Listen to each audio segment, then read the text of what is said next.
put too much of an effort into it, that stuff can get really addictive too. I mean, then I just don't have the time to dedicate myself to a video game when I could be working on writing new songs or working on or putting in time with my kids when I'm home. So I try to avoid the addiction of video games.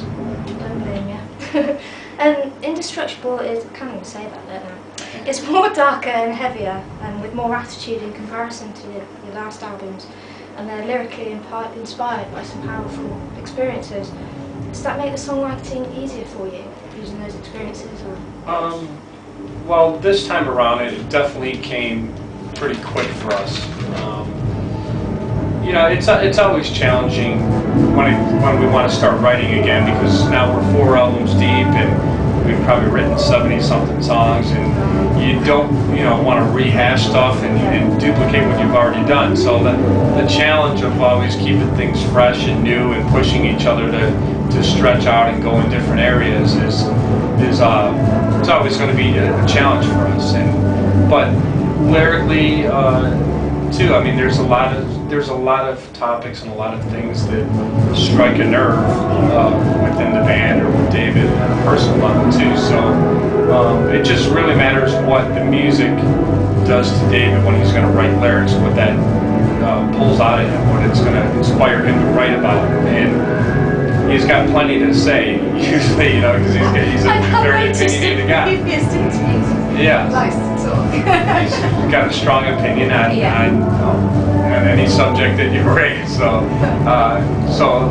I think it's just a matter of getting in the groove of things. Once we start writing and we start finding the direction that it's starting to take, then it's just a matter of time. The cover version of Land of Confusion, how did that come about? Is Genesis an influence?